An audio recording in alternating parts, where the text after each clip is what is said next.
وما آتاكم الرسول فخذوه وما نهاكم عنه فانتهوا واتقوا الله إن الله شديد العقاب. السلام علیکم ورحمۃ اللہ وبرکاتہ.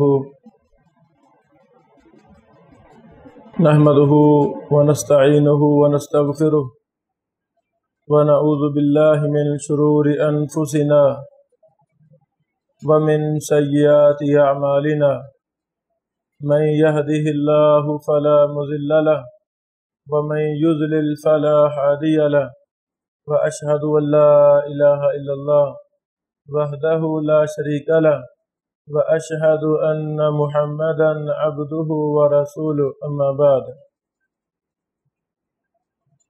آج کا ہمارا سبق ہے جرح و تعدیل کی دو عظیم کتابیں، التاریخ الکبیر لامام البخاری اور الجرح و تعدیل لابن ابی حاتم کا منہج. ہر فن کی مختلف قسم کی کتب ہوتی ہیں، کوئی چھوٹی کتابیں ہیں، کوئی بڑی کتابیں ہیں، کچھ خاص کتابیں ہیں، کچھ عام کتابیں ہیں. جب بھی ہم فن جرح و تعدیل کا نام لیتے ہیں، سب سے پہلے جو ذہن میں بڑے مقام و مرتبے والی کتابیں آتی ہیں وہ یہی دو ہیں. آج کی مجلس میں ہم انشاءاللہ التاریخ الکبیر اور الجرح و تعدیل کے منہج پر بحث کریں گے تاکہ طالب علم پر ان دونوں کتابوں کا منہج اور طریقہ کار بالکل واضح ہو جائے اور ان دونوں جرح و تعدیل کی عظیم کتابوں سے استفادہ کرنا آسان اور ممکن ہو سکے. پہلے ہم التاریخ الکبیر لامام البخاری پر بحث کرتے ہیں. امام بخاری رحمہ اللہ کا مکمل نام ابو عبداللہ محمد بن اسماعیل البخاری، امیر المومنین فی الحدیث. آپ 194 ہجری کو پیدا ہوئے اور 256 ہجری میں آپ نے وفات پائی. مفصل حالات دیکھنے کے لیے تاریخ بغداد جلد نمبر 2 صفحہ نمبر 4 سے لے کر 34 تک، سیر اعلام نبلا جلد نمبر 12 صفحہ نمبر 391 سے لے کر 471 تک. التاریخ الکبیر امام بخاری نے کیسے لکھی؟ امام خطیب بغدادی رحمہ اللہ تاریخ بغداد میں لکھتے ہیں کہ امام بخاری رحمہ اللہ خود فرماتے ہیں کہ جب میں 18 سال کا ہوا، اللہ اکبر، 18 سال کی عمر میں نے قضائے صحابہ و تابعین لکھنی شروع کی، اور یہ عبید اللہ بن موسیٰ کا دور تھا. میں نے التاریخ رسول اللہ صلی اللہ علیہ وسلم کی مسجد نبوی میں چاندنی راتوں میں بیٹھ کر لکھی، اور تاریخ میں کم ہی کوئی ایسا نام ہے مگر اس کے لیے ایک قصہ میرے پاس موجود ہے. یعنی جس راوی کو بھی میں نے التاریخ الکبیر میں درج کیا ہے، اس راوی کا کوئی نہ کوئی ایک قصہ میرے پاس محفوظ ہے، مجھے یاد ہے، لیکن کتاب کے لمبے ہونے سے میں ڈرتا ہوں، اس وجہ سے میں ان قصوں کو ذکر نہیں کروں گا۔ پھر فرماتے ہیں ان لوگوں کو علم نہیں کہ میں نے تاریخ کیسے لکھی، میں نے اس کو 3 بار لکھا ہے، اللہ اکبر، اور میں نے اپنے تمام کتب کو 3 بار لکھا ہے۔ تاریخ بغداد جلد نمبر 2 صفحہ نمبر 7، سیر و اعلام نبلا جلد نمبر 13 صفحہ نمبر 403۔ امام بخاری رحمہ اللہ فرماتے ہیں کہ میں نے التاریخ الکبیر کو 3 بار لکھا ہے۔ 3 بار لکھنے سے کیا مراد ہے؟ ایک تو ہم جانتے ہی ہیں کہ مصنف اور محقق جب بھی کوئی کتاب لکھتا ہے یکدم نہیں لکھی جاتی، بلکہ اسے بڑی زیادہ محنت کرنی پڑتی ہے۔ ایک دفعہ لکھی پھر اضافے کر رہا ہے، اس کے بعد اور تحقیقات ملی، نظر ثانی کروائی، اس میں اور اضافے کرنے پڑے، رد و بدل کرنا پڑا۔ 3 سے زیادہ مرتبہ ہمیں ایک کتاب کو لکھنا پڑتا ہے، پھر جا کر کتاب تیار ہوتی ہے۔ تو امام بخاری رحمہ اللہ 3 بار التاریخ الکبیر کو لکھتے ہیں۔ 3 بار سے مراد کیا ہے؟ کس طریقہ سے لکھا 3 بار؟ اس کی وضاحت کرتے ہوئے عبد الرحمن بن یحییٰ المعلمی رحمہ اللہ لکھتے ہیں کہ 3 سے مراد یہ ہے کہ پہلے انہوں نے بغیر کسی ترتیب کے روایت کے حالات لکھے، کوئی ترتیب نہیں، بس جو بھی ذہن میں آئے راوی ان کی حالات لکھ کر اوراق میں رکھتے گئے، جمع کرتے گئے۔ ایک دفعہ اس طرح لکھی کتاب، پھر دوبارہ انہیں ترتیب سے لکھنا شروع کر دیا، حروف تہجی کے اعتبار سے لکھا۔ پھر تیسری بار انہوں نے تراجم پر ابواب قائم کیے، باب ابراہیم، باب اسماعیل، باب اسحاق، حروف تہجی کے اعتبار سے اوپر باب قائم کیے۔ اس طرح 3 دفعہ بن گئی۔ نوٹ: امام بخاری رحمہ اللہ کی خاص اصطلاحات پر ہم نے گزشتہ اپنے 6 لیکچر میں تفصیل بیان کر دی ہے، وہ ہم دوبارہ نہیں چھیڑیں گے۔ التاریخ الکبیر کا منہج جو ہم نے التاریخ الکبیر کو بغور پڑھا ہے، اچھی طرح اس کتاب کا مطالعہ کر کے جو ہمیں التاریخ الکبیر کا منہج معلوم ہوا ہے، وہ آپ کی خدمت میں ہم پیش کیے دیتے ہیں۔ امام بخاری رحمہ اللہ ہر راوی کا مکمل نام لکھتے ہیں۔ مکمل نام سے کیا مراد ہے؟ ہر راوی کی کنیت، اس کا نام، ابو کا نام، دادا کا نام، پردادا کا نام اگر ہے، اس سے آگے نام اگر موجود ہے، اس کی نسبت بصری ہے، کوفی ہے، بغدادی ہے، شامی ہے، اس کی کنیت بھی ساتھ، اس کی نسبت بھی ساتھ، اس کا باب بھی ساتھ، مختصر نسب نامے کے ساتھ لکھتے ہیں۔ اور پوری کتاب میں حروف تہجی کا خیال رکھا ہے۔ جس طرح ہم لغت کی کتابیں حروف تہجی پر دیکھتے ہیں تو جلدی اپنے مطلوبہ لفظ پر پہنچ جاتے ہیں، حروف تہجی کی وجہ سے التاریخ الکبیر میں راوی کو تلاش کرنا انتہائی آسان ہے۔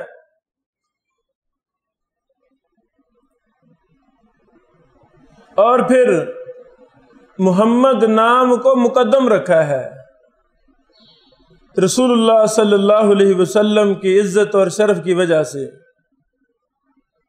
پھر ہر حرف میں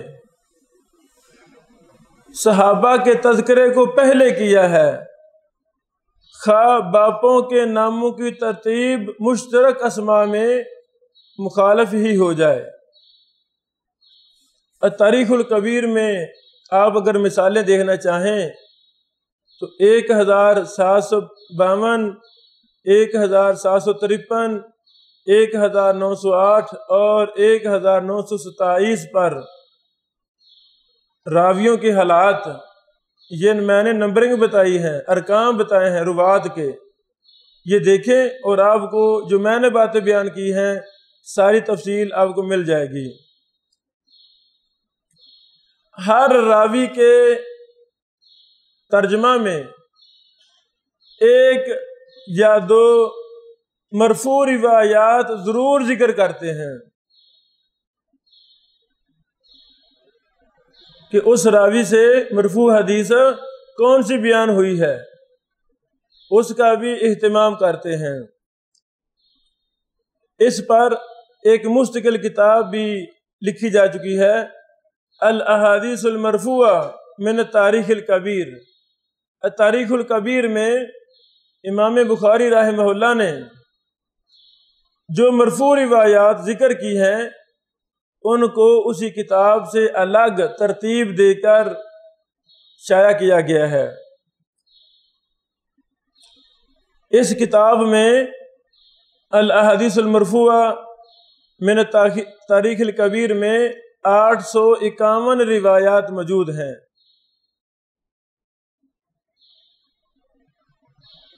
نمبر 3، کئی ایک ضعیف روایات بھی نقل کرتے ہیں۔ مثلا کوئی راوی ضعیف ہے، اس سے بیان کردہ ضعیف روایت بھی ذکر کرتے ہیں، وہ روایت ذکر کر کے آخر میں لکھ دیتے ہیں کہ یہ حدیث صحیح نہیں ہے، اس کی مطابقت نہیں ہے، وجہ ذوح بھی لکھ دیتے ہیں ایک آدھے لفظ میں۔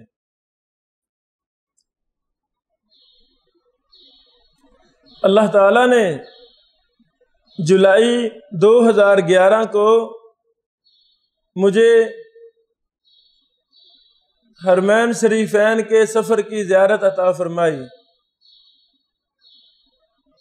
میں نے دیکھا کہ میرے پاس وقت ہے، اور یہ بھی میں پڑھ چکا تھا کہ ائمہ محدثین نے ایک نہیں بے شمار کتابیں مکہ میں بیٹھ کر لکھی، اور کتنے زیادہ نے مدینہ میں بیٹھ کر لکھی کتابیں۔ خصوصاً امام بخاری رحمہ اللہ نے التاریخ الکبیر مدینہ میں بیٹھ کر لکھی، مسجد نبوی کے اندر، اور صحیح بخاری انہوں نے بیت اللہ کے پاس بیٹھ کر اکثر کام کیا، اور کچھ کام روضۃ من ریاض الجنہ مسجد نبوی میں بیٹھ کر مکمل کام کیا۔ میرے دل میں شوق پیدا ہوا کہ میں بھی مکہ مکرمہ میں بیٹھ کر کوئی کام کروں، کتاب لکھوں۔ وہاں کے محدثین شیخ عزیر شمس حافظہ اللہ، اس طرح ایک بہت بڑے شیخ ندیم سلفی حافظہ اللہ، ان سے مشورہ ہوا تو انہوں نے کہا کہ آپ مکہ مکرمہ میں بیٹھ کر التاریخ الکبیر کتاب سے ضعیف روایات کو الگ کریں، ہمیں پتہ چلے کہ امام بخاری رحمہ اللہ کے ہاں ضعیف روایات کون کون سی ہیں اور ان کی وجہ ذوف کیا بیان کرتے ہیں۔ تو کبوتر والا چوک بڑا مشہور ہے، اس کے ساتھ ہی ہمارا ہوٹل تھا عائشہ نامی، تو عائشہ نامی ہوٹل میں بیٹھ کر میں نے چند راتوں میں التاریخ الکبیر کا مکمل مطالعہ کیا الحمدللہ، اور جس میں ضعیف اور جھوٹی روایات جن پر امام بخاری رحمہ اللہ نے خود جرح کی تھی، خود ذوح بیان کیا تھا، ان کو لا کرتا رہا، اور چند راتوں میں نے یہ ساری کتاب مکمل لکھی الحمدللہ۔ پھر اسے پاکستان واپسی پر اسے الاحادیث الضعیفہ عند الامام البخاری کا نام دے کر کمپوزنگ کروا کے اسے انٹرنیٹ پر اس کو میں نے عام کیا، شائع کر دیا۔ ملتقى لأہل الحدیث مکہ مکرمہ کا بہت بڑا عربی میں فورم ہے، وہاں بھی وہ کتاب موجود ہے۔ پاکستان کا اردو کا فورم، اردو مجلس فورم میں بھی وہ کتاب دیکھی جا سکتی ہے۔ تاریخ الکبیر سے اگر آپ ضعیف روایات کے نشاندہی دیکھنا چاہتے ہیں تو 279 ترجمہ نمبر، 580 نمبر، 924 اور 1007 آپ خود دیکھ سکتے ہیں، جن روایات پر امام بخاری نے خود ضعف یا جھوٹا ہونے کا حکم لگایا ہے۔ نمبر 4، امام بخاری رحمہ اللہ نے جتنی بھی احادیث نقل کی ہیں ان میں اپنی سند بیان کی ہے، سند کے بغیر حدیث نقل نہیں کی، اور راویوں پر جو بحث کی ہے اکثر امام بخاری رحمہ اللہ کے اپنے حکم ہیں، اور جو کچھ دیگر محدثین سے نقل کیے ہیں ان کی بھی سند کا اہتمام کیا ہے۔ یہاں پر میں یہ نکتہ بتانا ضروری سمجھتا ہوں،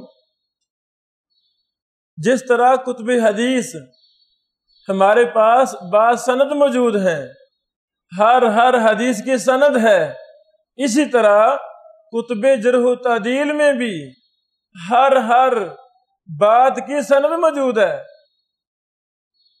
مثلا امام بخاری رحمہ اللہ اگر امام مالک بن انس رحمہ اللہ کی کسی راوی پر جرح ذکر کریں گے یا توثیق ذکر کرتے ہیں، ایسے ہی نہیں کہ امام مالک نے کہا سکا، نہیں، اپنے سے لے کر امام مالک رحمہ اللہ تک پہلے سند لکھیں گے، اس کے بعد اس کی توثیق یا تضعیف کا قول نقل کریں گے۔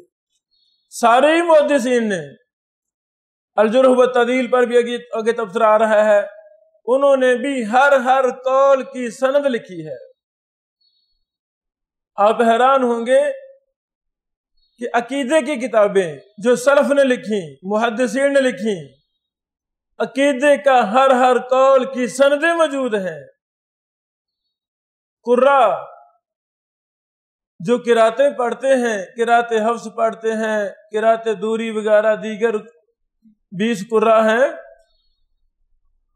عشرہ ہیں، ان کے شاگرد ہیں، ان کی قراتیں جو پڑھی جاتی ہیں ایک قرات کی سندیں موجود ہیں، ایسے نہیں پڑھتے یہ، بلکہ مستقل کتب ہیں کتب قرات کے نام سے، ان میں ایک قرات اگر ونیس پڑھی گئی ہے، ونیس ایسے نہیں کسی نے پڑھ دی، بلکہ اس کی سند جس نے پڑھی ہے وہاں تک سند موجود ہے، الحمدللہ۔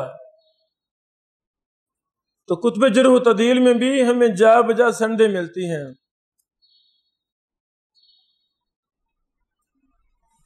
نمبر 5، التاریخ الکبیر میں کتنے ایسے راوی ہیں، کئی 100 راوی بنتا ہے، جن کے امام بخاری رحمہ اللہ نے صرف نام لکھے ہیں، بس آگے کچھ نہیں لکھا، راوی ضعیف ہے ایسی کا ہے نہیں لکھا، کوئی روایت ذکر نہیں کی، کچھ بھی نہیں لکھا، بس نام لکھ دیا ہے۔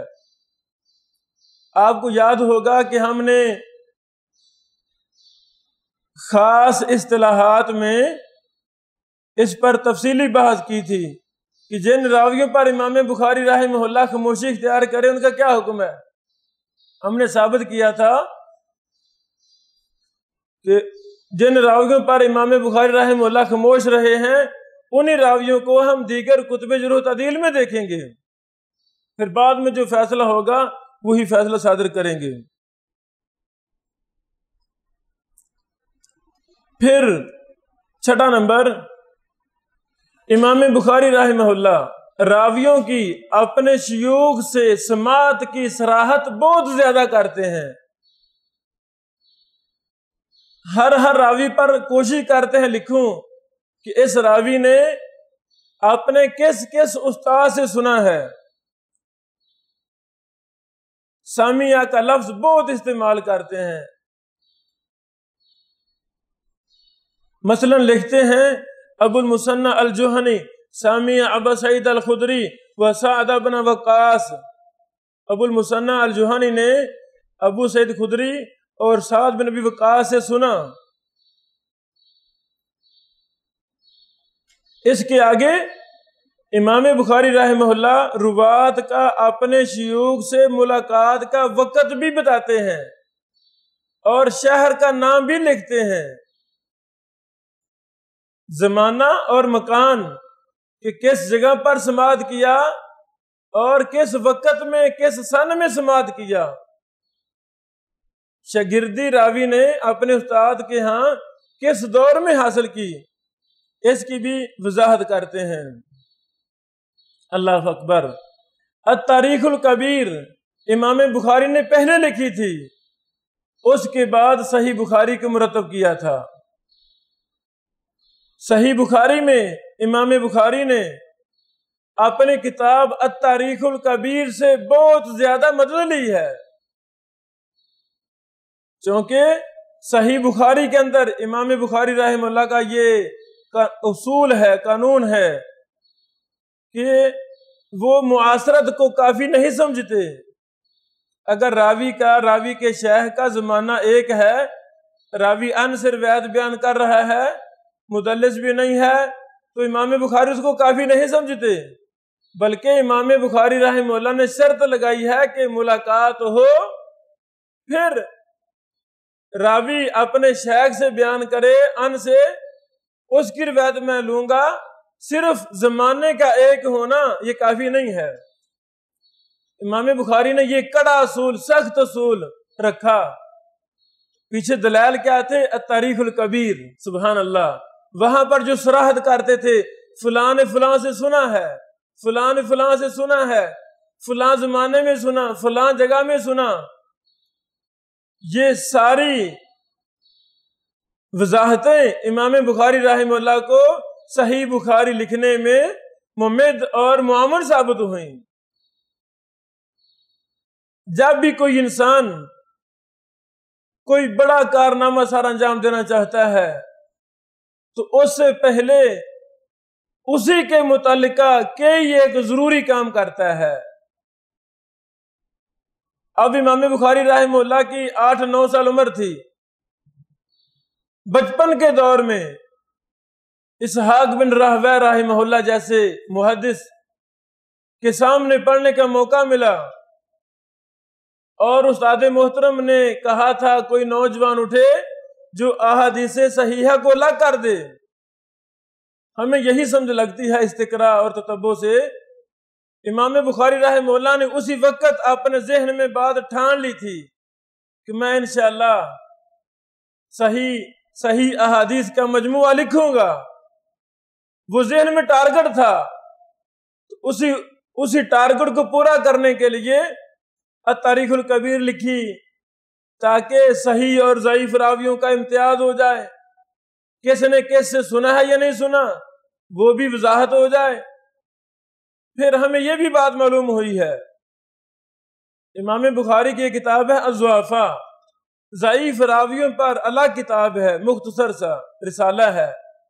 وہ سارے کا سارا امام بخاری رحمہ اللہ نے اپنی کتاب التاریخ الکبیر سے ہی لیا ہے.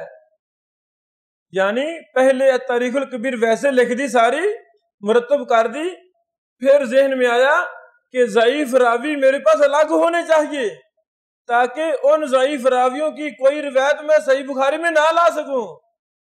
ان کو الگ طور پر مرتب کیا. ایک امام بخاری صاحب کی کتاب ہے التاریخ الصغیر، یہ بھی ہمیں تتبع استقراء سے بات معلوم ہوئی ہے. التاریخ الصغیر کا کوئی بھی ایسا راوی نہیں ہے جو التاریخ الکبیر میں نہ ہو. یعنی التاریخ الکبیر بڑی لکھی کتاب، پھر اسی سے التاریخ الصغیر اخذ کی، اور پھر اسی سے اپنی کتاب الضعفاء ضعیف راوی کو الگ کیا. الضعفاء کا کوئی بھی ایسا راوی جو تاریخ الکبیر میں نہ ہو وہ ہمیں نہیں ملا، بلکہ تمام کے تمام راوی ضعفاء کے وہ ہمیں التاریخ الکبیر میں بھی ملتے ہیں۔ اگلی بات 7 نمبر، راوی کے مفصل حالات امام بخاری نہیں لکھتے بلکہ مختصر الفاظ میں اس پر بحث کرتے ہیں، چند لائنوں کے اندر چند سطروں میں ہر راوی پر بحث کرتے ہیں۔ سن وفات کا بہت زیادہ اہتمام کرتے ہیں کہ یہ راوی فوت کب ہوا۔ جرح و تعدیل کے طالب علم کے لیے یہ بہت ضروری ہے کہ اسے راویوں کی تاریخ وفات کا علم ہو۔ جرح و تعدیل میں راویوں کی تاریخ وفات کا علم ہونے کو بہت زیادہ اہمیت حاصل ہے۔ اس پر ائمہ محدثین نے مستقل کتابیں لکھی ہیں جن میں راوی کا نام اور تاریخ وفات ذکر ہے بس، تاکہ بعد میں سماع کا مسئلہ ہے، لقاء کا مسئلہ ہے، کس زمانے میں یہ راوی تھا، فوت کب ہوا، اختلاط کی بحث میں دیکھنا ہے، اختلاط سے پہلے سنا یہ بعد میں سنا، یعنی کئی ایک معاملات میں تاریخ وفات بڑا اثر رکھتی ہے۔ تو محدثین روایت حدیث کی تاریخ وفات پر نظر رکھنا یہ بہت ہی اہم ہے۔ اللہ اکبر۔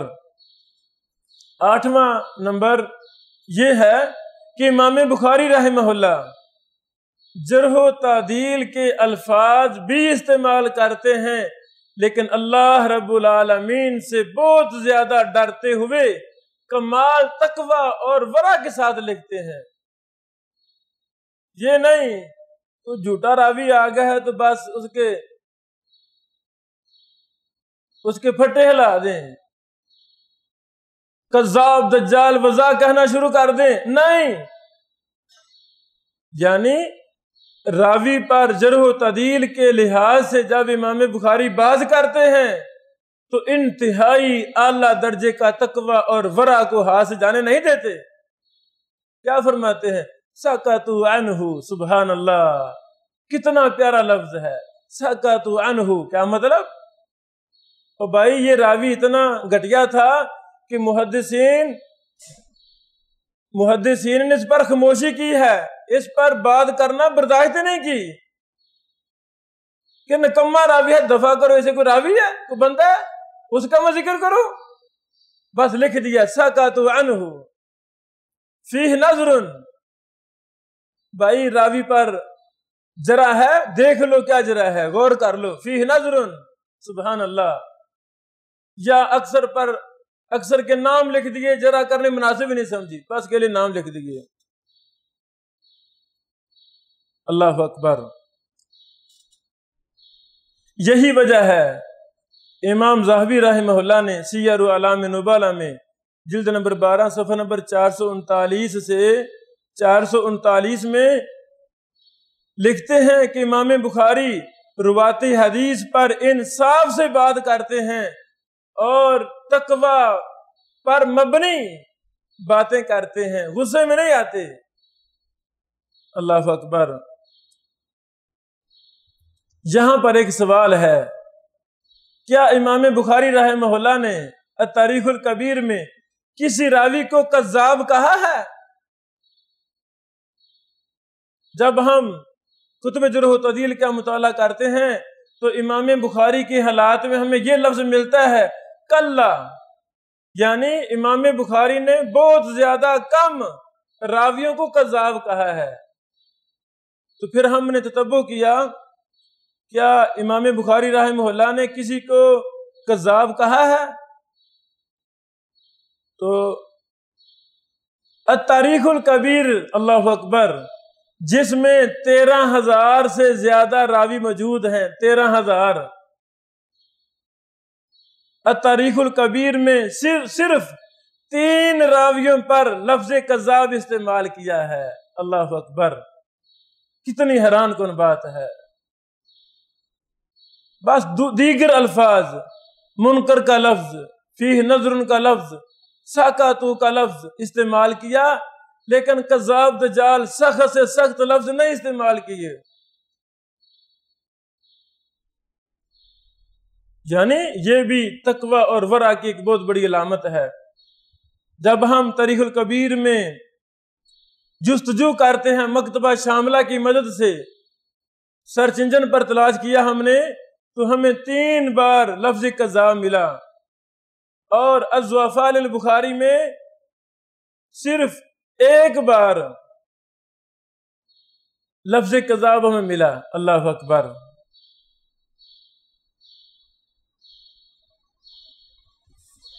الجرح والتعدیل لابن ابی حاتم کے اندر 112 راویوں پر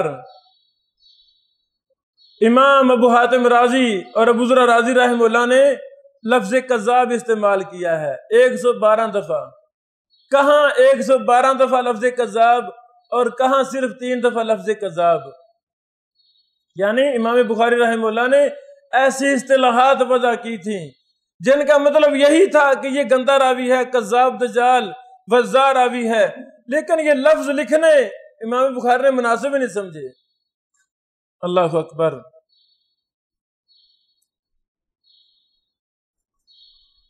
التاریخ الکبیر میں کل کتنے راوی موجود ہیں، یہ بھی ایک علمی داستان ہے۔ پہلے محدثین وہ اندازے کے ساتھ ایک کتاب کو دیکھتے اور اندازہ لگاتے کہ اس میں اتنے 1000 راوی ہوں گے۔ تو بھائی تاریخ الکبیر کی چھوٹی کتاب تھوڑی ہے، اس کے کئی دستے تھے، کافی زیادہ جلدوں پر محیط تھی اس دور میں بھی۔ جب قلم سے لکھی گئی تو کیا خیال ہے اتنی کتاب ہوگی؟ بھائی کئی رجسٹر ہوں گے، کئی دستے ہوں گے جن پر امام بخاری رحمہ اللہ نے قلم دوات کی مدد سے وہ لکھا۔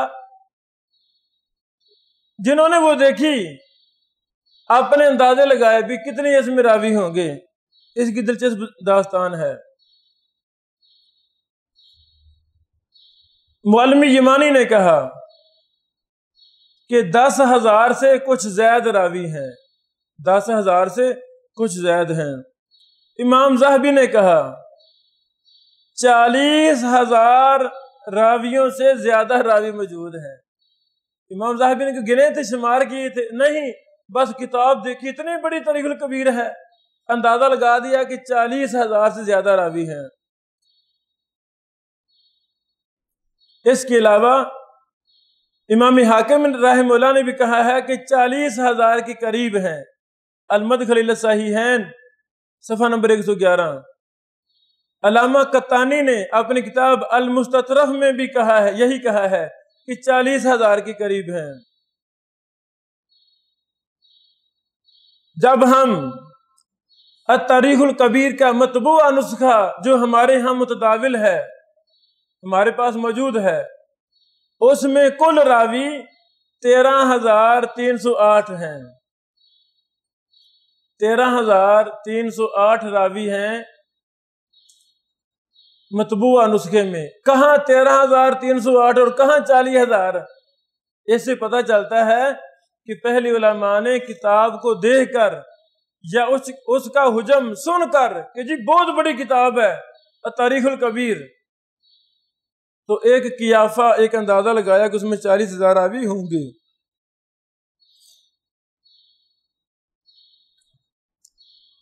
امام بخاری رحمہ اللہ جس راوی پر خاموشی اختیار کریں، کیا وہ توثیق ہے؟ اس پر ہم نے پہلے اپنے لیکچر میں بات کی تھی، وہ توثیق نہیں ہے۔ محمود تہان نامی بندہ جو حلب کا ہے، حلب ابھی زندہ ہیں حافظہ اللہ، ان کی کتاب مشہور تفسیر مصطلح ہے جو ہمارے مدارس میں پڑھائی جاتی ہے، اچھی کتاب ہے، لیکن اس میں کئی ایک منہجی غلطیاں ہیں۔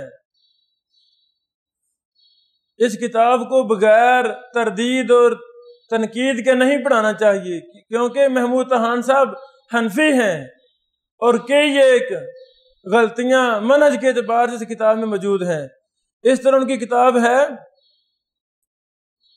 اصول التخریج و دراست الاسانید، یہ بھی مختصر کتاب ہے، اس میں بھی کئی ایک غلطیاں منہجی موجود ہیں۔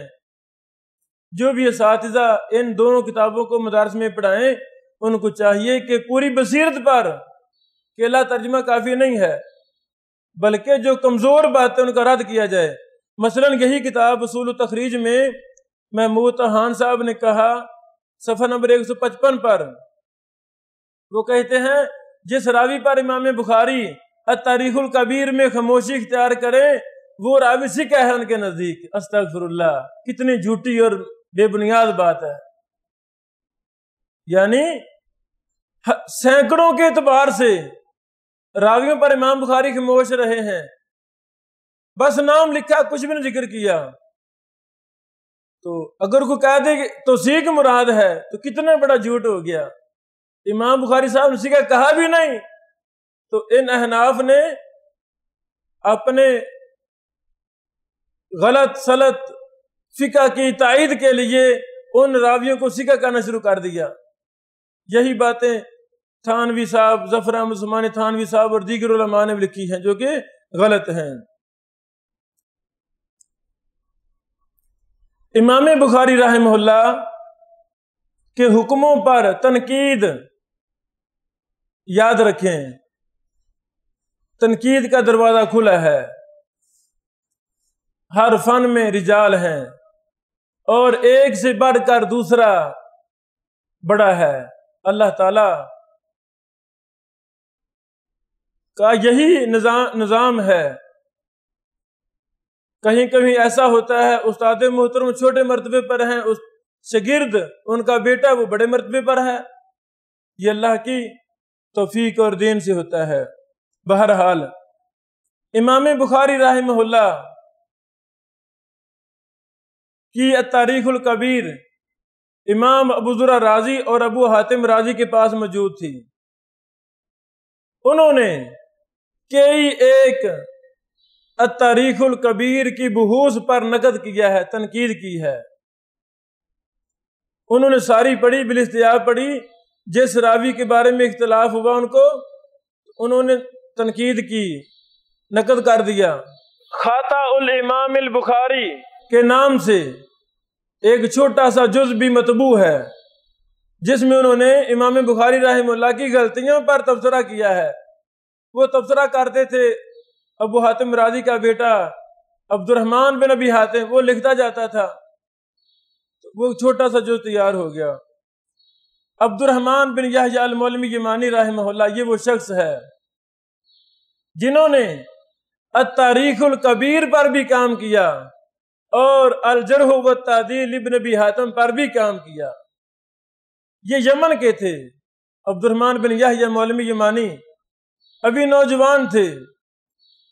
عبد الصمد نامی بندہ حیدرآباد دکن میں انہوں نے پروجیکٹ تیار کیا کہ ہم کتب رجال کو شائع کریں گے، اور فن رجال کا ماہر آدمی ان کو نہیں مل رہا تھا۔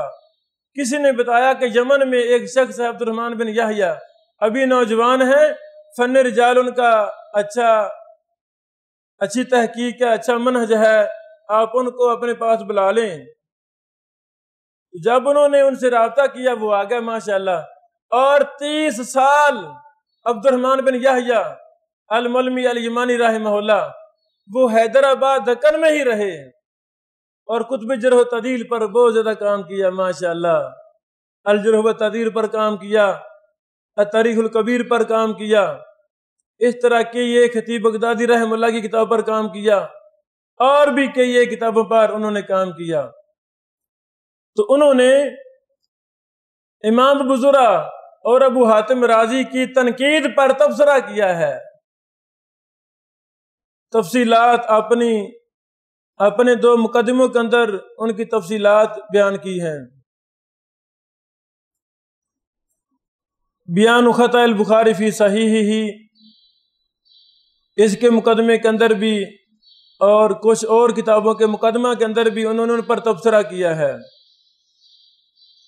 یہ چند معروضات تھیں میرے سامنے جن کا تعلق امام بخاری رحمہ اللہ کی ایک عظیم کتاب التاریخ الکبیر کے ساتھ تھا،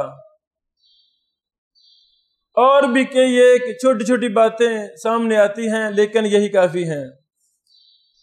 آج کے سبق کا دوسرا حصہ الجرح والتعدیل لابن ابی حاتم کا منہج۔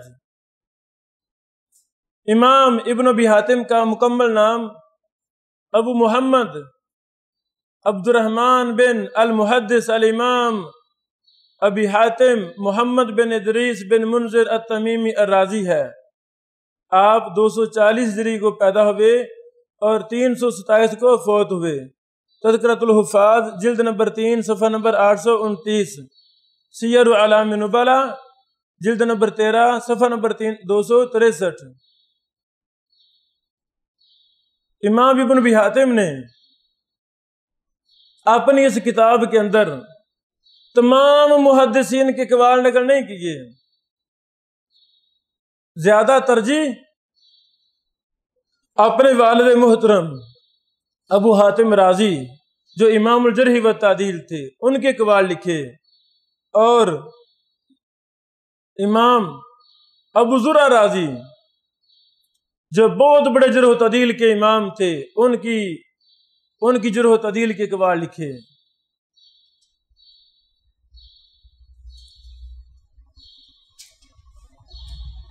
رواد کی تعداد الجرح والتعدیل نامی کتاب جو مطبوع ہمارے پاس موجود ہے اس میں 18,040 راوی موجود ہیں۔ اللہ اکبر، 18,040 راوی الجرح والتعدیل میں موجود ہیں، کیونکہ امام ابن ابی حاتم کے سامنے امام بخاری کی تاریخ الکبیر تھی، 13,000 سے زیادہ راوی تو اسی میں موجود تھے، وہ بھی اپنی کتاب میں لے کر آئے اور باقی اضافے کرتے رہے، 4-5 ہزار اضافہ کر دیا تو 18,000 راوی بن گیا۔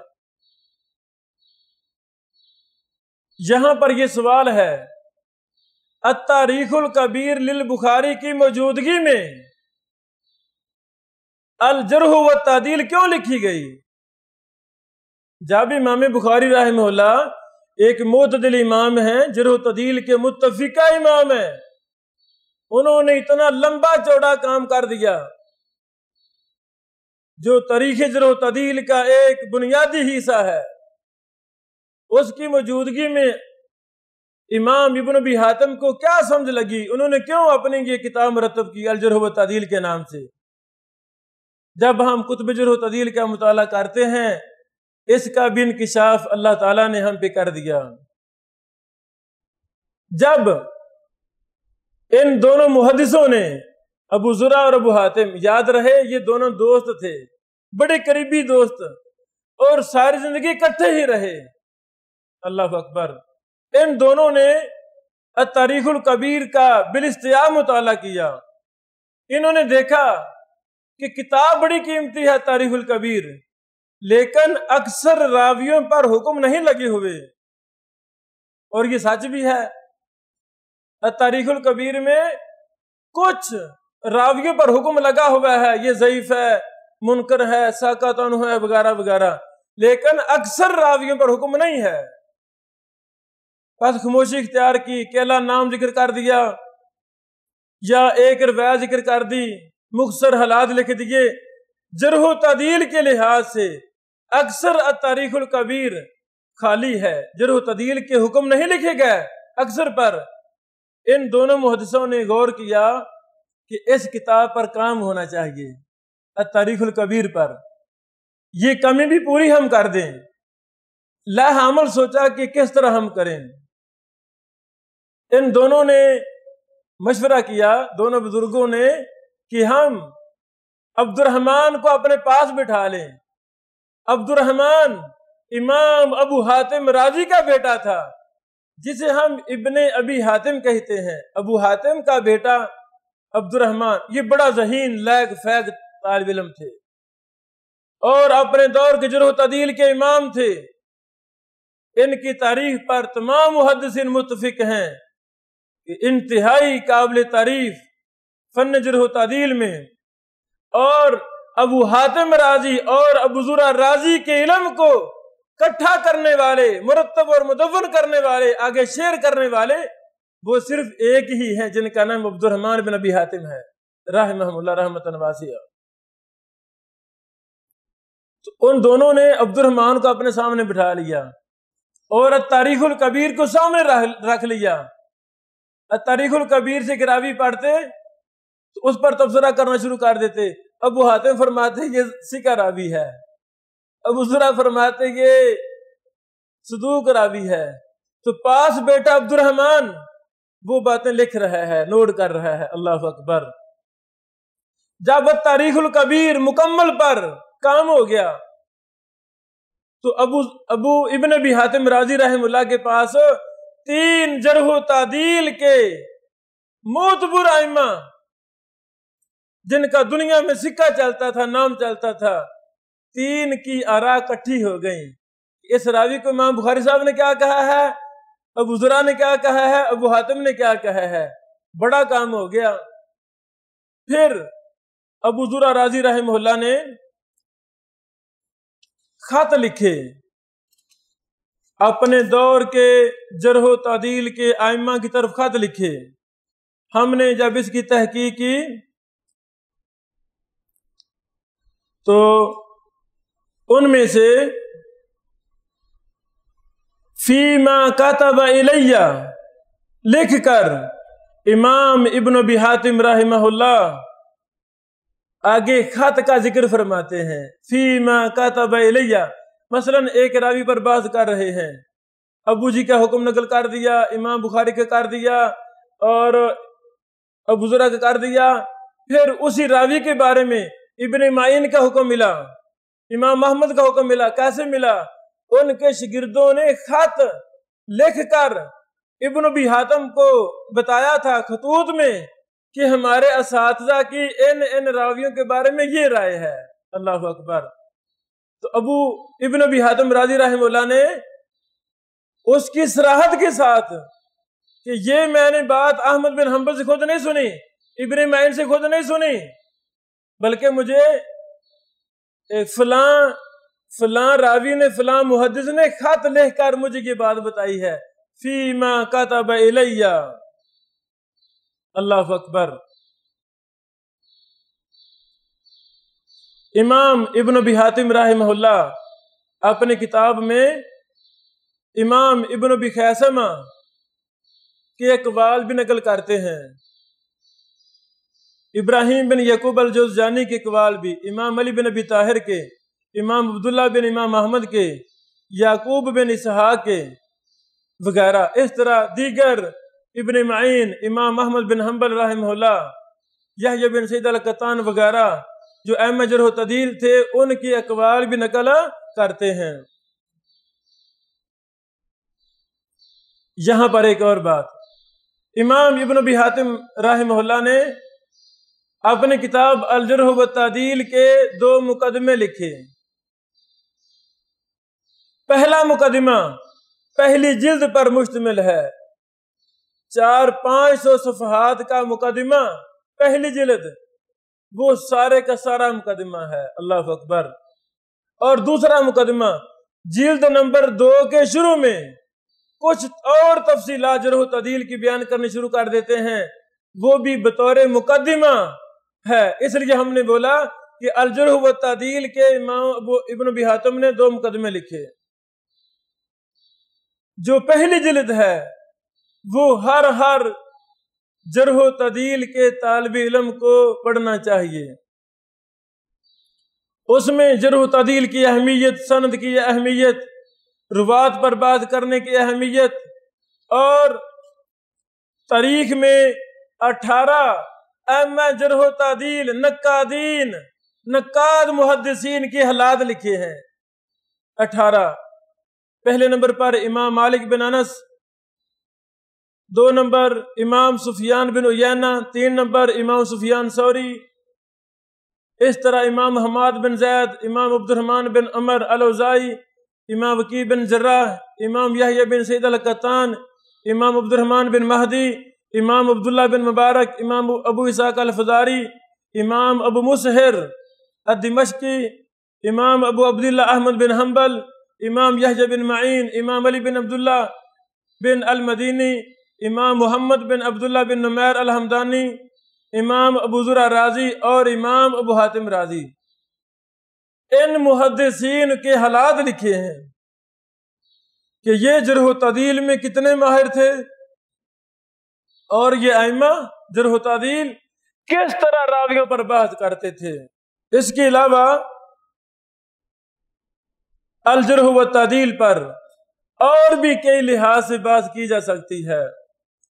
علامہ مزی رحمہ اللہ نے تہذیب الکمال کے مقدمہ میں لکھا ہے کہ جو بھی میں نے اپنی کتاب تہذیب الکمال میں راویوں پر بحث نقل کی ہے جرح و تعدیل کے لحاظ سے، وہ اکثر زیادہ میں نے الجرح و تعدیل سے ہی لی ہے، بلکہ یوں کہنا چاہیے جتنے بھی کتب جرح و تعدیل الجرح و تعدیل کے بعد مدون ہوئی ہیں، ان سب کا مرجع ماوا زیادہ انہوں نے فوائد الجرح و تعدیل سے حاصل کیے ہیں یا التاریخ الکبیر سے حاصل کیے ہیں۔ اللہ تعالیٰ ان ائمہ محدثین پر اپنی کروڑوں رحمت نازل فرمائے، جنہوں نے امت مسلمہ پر احسان کرتے ہوئے دن رات کی محنت سے، امام بخاری رحمہ اللہ کا وراق خود بیان کرتا ہے کہ امام بخاری رحمہ اللہ التاریخ الکبیر کو رات کو لکھتے تھے اور چاند کی روشنی میں لکھتے تھے۔ اللہ اکبر! تو کتنی محنت، اور عمر بھی کیا 18 سال کی عمر میں لکھنا شروع کر دی یہ کتاب التاریخ الکبیر۔